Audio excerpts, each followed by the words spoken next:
In the case of a Carl Junction golf course death, and a suspected drug dealer is charged in a southeast Kansas fatal overdose. KOAM News at 10 is next. Now at 10, a new training facility for local firefighters. Plus, a patriotic journey rolls through Joplin, and the Peace Church Cemetery in Joplin pays tribute to the nation's fallen ahead of Memorial Day weekend. The 4 states' most watched news starts now.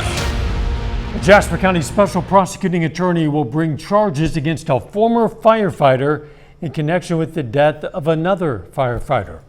This is KOAM News at 10. I'm Dow Quick. A charge of involuntary manslaughter was filed today against Brant Cullen in an off-duty incident that took place in Carl Junction back on October 19th. An investigation by a Carl Junction detective outlined the charge this year, but the Jasper County Prosecutor's Office declined to file charges. The probable cause affidavit was refiled earlier this week. According to court documents, Cullen recklessly caused the death of Tucker Berry by operating a golf cart at excessive speeds and swerving after consuming alcohol.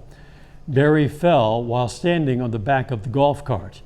The special prosecuting attorney has requested an arrest warrant for Cullen, which is required by law. It has not been yet filed, nor is Cullen in custody, at least at last report. You can find more information about this story as it develops on our website, KOAMnewsnow.com. A judge sentences an Arma, Kansas man to life in prison for a 2023 murder in Pittsburgh. In March, a jury convicted Colin Gepford of first-degree murder, attempted first-degree murder, criminal discharge of a firearm, aggravated assault, and criminal possession of a firearm. The Crawford County Attorney's Office says Gepford will not be eligible for post-release supervision until he's served nearly 53 years for the first-degree attempted murder charge. Gepford has also been ordered to register as a violent offender for life. The conviction stems from the shooting death of David Mays in February of 2023. Investigators say Gepford, along with Mays and Travis Conus, lured a man to the scene where Gepford opened fire. The victim ran away as Gepford continued shooting. Kansas Highway Patrol K-9 later recovered the firearms used. Gepford was arrested at the scene. Authorities say an Oswego man charged in connection with a fatal fentanyl overdose is now behind bars. Authorities in Louisiana arrested Benjamin Queen and today contacted the Parsons, Kansas Police Department. Queen had been wanted in Parsons since March when prosecutors charged him as the alleged drug dealer in the fatal fentanyl overdose of 33-year-old Stormy Watson. Parsons police say he may be charged in Louisiana but will be returned to face charges in Labette County, Kansas. Let's check in with Chief Meteorologist Doug Heddy for a first look at the weather. Yeah, we've had thunderstorms blowing up, especially southwestern Missouri over the past couple hours. Most of these have been behaving. We did just get a new severe thunderstorm warning, so this is Jasper, Newton into Berry County, and this is strictly just due to hail. We're getting anywhere from nickel to quarter-size hail right in this cluster, right on top of Joplin, dropping southeast at a pretty good clip. And these storms are going to produce hail as we go through the overnight hours, and we'll see additional severe thunderstorm warnings, mainly due to hail, as we go through the next few hours. They're going to stay kind of low-grade severe storms, but they're definitely going to be out there. Not really much of a tornado threat with these whatsoever, but of course, we'll keep our eyes on them. Hit-miss storms lasting tonight all the way into tomorrow morning, and the rain gets heavy as we go into the weekend. We'll look at that here in a bit. Catch in a few. Columbus firefighters will soon have a facility that allows them to better train for real-life scenarios. The facility was made possible through community donations and will be right behind the fire station. It'll allow the department to hold various types of burn simulations. The facility is set up to look like a small home or an apartment with windows, doors, and even furniture. The goal is to help firefighters train in conditions they would see in the field, something they've not been able to do in the past. We'd have to wait for a house here in town to become demolished or on the slated to be demolished, and then we would go see if we could train in it, and a lot of times they're very unsafe, so we wouldn't be able to train or burn in them to recreate that real life like scenarios. The department says the training facility will be completely finished within the next month. They actually plan to hold their first real training in it, though, with firefighters next week. The Nation of Patriots bike ride rolled through Joplin today as part of a 120-day, 15,000-mile journey to raise money for veterans. They ultimately rolled through all 50 states. Riders came from Fort Smith, Arkansas for this leg and gathered at VFW Post 534 for lunch and a silent auction. About 50 motorcyclists met at Love's to join the ride, with Joplin police escorting the group through town. Well, this one in particular is actually very special. So we dedicated this ride to a gentleman named Rick Chrisman. He recently passed away, and he was always my road captain. So it was great that we had so many show up in dedication of him. The event was open to the public. Donations support veterans all along the route. Volunteers have honored more than 24 veterans laid to rest at the Peace Church Cemetery in Joplin. Flags have been placed at the headstones of the fallen veterans and at the monument at the historic cemetery. The volunteers from the Peace Church Cemetery Association and the American Legion Post 13 put in the effort. This being Memorial Day weekend coming up, we want to make sure that their flag is placed on their grave, and that anyone that comes out and visits, that they know that there's a veteran buried here, and they help make this country free for them. From the very first burial site in 1846 to the most recent in 2005, the Peace Church Cemetery Association volunteer group aims to honor and tell the stories of those who are laid to rest there. The city of Miami will soon have a new impressive sight to see. The National Endowment for the Arts, in partnership with Arts Midwest, is making plans for a new Where We Live mural. It'll be next to Woody's Bar and Grill on South Main Street, and it'll be designed by local artist Jessica Stout. Stout says she hopes to capture personal stories about life in Ottawa County. You've got the physical aspects of the region, you know, the geography, the river, the fields, the town itself, buildings, mural streets, but also activities and people's life experiences, things they remember that they're fond of, you know, from growing up here or living here, working here. So it's going to be a combination of all those things. The National Endowment for the Arts also gave the Miami Public Library a Big Read grant designed to promote reading in the community. One future event, a Reader's Theater play for the Grapes of Wrath. Millions of people are going to hit the road for the holiday weekend, including many from right here in the 4 states. Coming up, what you need to know before you head out. But up first, the latest on a massive nationwide manhunt for 5 escaped inmates. We have bought has helped. A massive manhunt continues in connection with last week's daring jailbreak in New Orleans. 5 of the 10 inmates who escaped are still on the run, and a jail worker is under arrest. As Katy reports, 2 more people have been taken into custody for allegedly assisting the fugitives. As the hunt for the remaining New Orleans inmates intensifies, another escapee is back behind bars. Louisiana State Police released this image of 19-year-old Corey Boyd after he was recaptured Tuesday night. This video shows the moment 21-year-old Gary Price was nabbed a day earlier and later flown to a state prison. I am confident that they will all be behind bars. Boyd and Price were among 10 inmates who broke out of the Orleans Parish Jail Friday by ripping out a toilet and sink unit in a cell and climbing through a hole behind it. The men even left behind a message on the wall that read, "Too easy, LOL." This is the area where they made their final escape. They had to scale this concrete wall that separates the prison from Interstate 10, then dart across the interstate to freedom. We have said this from Friday and we'll continue to say it over and over again. If you help them, you will be prosecuted. Sterling Williams, a maintenance worker at the jail, is now behind bars, accused of cutting off the water to the cell the inmates escaped from. The 33-year-old told investigators one of the inmates, Antoine Massey, threatened to shank him if he didn't do it. The mass escape is shedding light on vulnerabilities at the jail, including critical infrastructure issues. This facility was never designed to be a maximum security jail. It was built for short-term detention. Unfortunately, time and deferred investment have caught up with us all. The sheriff who oversees the facility has suspended her re-election campaign in the wake of the jailbreak. Katy Weiss, CBS News, New Orleans. Officials say at least one of the jail security cameras wasn't working the morning of the escape. Guards also skipped required security checks.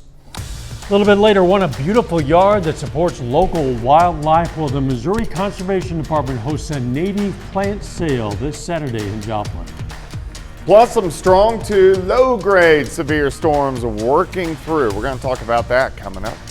Only at Roper Honda. It definitely turned out to be a nice Wednesday, but here we go again, back at it with showers and thunderstorms that have kind of gotten going over the past couple hours. We've had a couple severe thunderstorm warnings. Now, anything that pops up and is strong to severe, I think these are going to be low-grade severe storms, but we are going to have some severe storms out there as we go through the night. Main threat would be some gusty winds, and the highest threat is hail, kind of quarter-ish size, so that makes it kind of low grade. But you can see these kind of back building into Cherokee County, and we still have our severe thunderstorm warning. So right on top of Diamond, and this is tracking off toward the north and to the east. So eastern Newton County down into Berry County is where our severe thunderstorm warning is. And if you follow this arrow, it's tracking at about 50 miles per hour. So it's going to be down in Table Rock once we get here in about an hour or so. And again, within this core, we're getting some quarter-size hail. We can track a little farther back toward the west. We have rain picking back up again, Cherokee County, and then over toward Columbus. Strong storms, but not severe. Heading off toward the east, these continue along I-44 down toward Mount Vernon. Pretty good cell as well once you get into Berry County, Cassville, and over into Taney County as well. So these are going to be sticking around, scattered showers and thunderstorms. I think the bulk of them are going to be extreme southeastern Kansas into southwestern Missouri. However, we are going to have that low severe threat sticking around kind of all night long. A couple random severe thunderstorms. So it is going to be a loud night, and we could see a few showers to start tomorrow, and then it looks pretty good. Right now, nice shot. Indigo Sky Casino and Resort Indigo, right about Seneca, Missouri. And these storms are caused by a weak upper level wave, but a stronger storm system waiting in the wings in the Gulf of Alaska, and that will start to affect us as we head into the weekend. So tonight, this round of storms, then we're going to get a break for about a day and a half. So let's go into Thursday midday. Temperatures near 70, I think most of us 72 to 73 degrees. Tomorrow night's going to be fine. We back down near 50. Once we get into Friday, we'll see the clouds start to increase again. High temps, lower 70s. Here come the showers. Here come the thunderstorms once again. So periods of showers and thunderstorms Friday night into Saturday morning.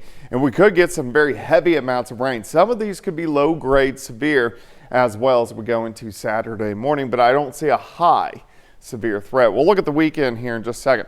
All right, Thursday, 69 by noon, high temp 73. If you do have outdoor plans on Saturday, I think we're going to have morning thunderstorms, a break, and then we'll get some pop-up afternoon thunderstorms. But we have chances all weekend long. So if we look at rainfall amounts, a lot of areas are going to pick up 2 upwards to 5 inches of rain. And of course, our grounds are very saturated from all the rain really dating back to the beginning of April. Mid 70s all the way through the weekend. We dry out after Memorial Day, but temperatures really over the next week a little below where we should be for this time of the year. Yeah, the temperature's pleasant, rain just more than we need. You got it. Thanks, Doc. Hey, don't forget you can be the first to know about the day's weather with the KOAM Skywatch weather app. You've heard about this. Why don't you have it yet? You can get those severe weather updates in straight to your phone. It's absolutely free. It's available in the Apple App Store and the Google Play Store. The KOAM Skywatch weather app. Might as well download it right now. City of Parsons, Kansas kicks off its annual Katy Days Festival. This is video from the 2022 festival. The festival is named after the first train that rolled into Parsons back in 1870, which would be remembered as the Katy. The festival features everything from horseshoe and cornhole tournaments to sand volleyball, a tractor show, photo contest, bingo, food trucks, live music, and more. For more information, including dates and the schedule of events, just go to our website, koamnewsnow.com/events. Memorial Day isn't here just yet, but holiday travel, it's already getting well underway. According to AAA, Missouri has seen some of the highest numbers of drivers on the road since the year 2000. Be on the lookout for other drivers. Anticipate that increased volume out on the roadways. And certainly be paying attention for our emergency first responders, tow operators, roadside workers. According to the Missouri Highway Patrol, there were more than 1,000 crashes and 10 fatalities in Missouri alone during the 2024 Memorial Day weekend. Still ahead, Colgan and Uniontown High School softball square off in a regional championship game. And so do Frontenac and Columbus. John Dales has the highlights from those games and more up next in sports. Ashley's Memorial Day mattress sale is going on now. Of Webster and Carlton. Last night, 5 of our local high school baseball and softball teams punched their ticket to state, and this afternoon into this evening, several more can follow suit. Class 2-1A regional championship between Uniontown and Colgan. Winner is going to state. Top of the first inning, couple runners on, and this bloop off the end of the bat is snagged by Reese Gorman at short. She fires to second in time for the double play. We go to the top of the 6th. We're still scoreless. Colgan with a runner on second, and this line drive, snared by Gorman. She turns a double play again. Gorman outstanding in the field this afternoon. Still no score, top 7. Runner on third. Katy Duncan grounds it to short. Kylie Kretschmar hustling home. She's safe just ahead of the throw. Colgan up 1-0. And the Panthers start to break free later in the inning. Lauren O'Brien laces one down the line in left field. Reese Smith coming around third. She'll score easily. Colgan put 4 on the scoreboard in the 7th. Then the bottom of the inning, Bella Ascanio finishes out a complete game shutout in the circle. The final out comes on a grounder to third. Colgan is headed to the 2-1A state tournament. Panthers win a defensive battle 4-0 over Uniontown. Meanwhile, in Frontenac, the defending 3A state champion Raiders face Columbus in the regional title game. Bottom of the first, we're scoreless until the pitcher, Avery Johnson, gets a hold of one deep to left and gone. Solo home run from Johnson puts the Raiders up 1-0. In the third, runner on third, and Johnson bunts it right back to the pitcher, but her throw gets away. Maddie Lejotis comes home to score. It's 2-0 Frontenac. Now to the 5th. Titans still scoreless, but Briley Johnson leads off the inning with a single to left field. Then with runners on first and second, Natalie Wary lays down a bunt. The throw to first gets away. Johnson scores. Another run comes home on a wild throw later in the inning.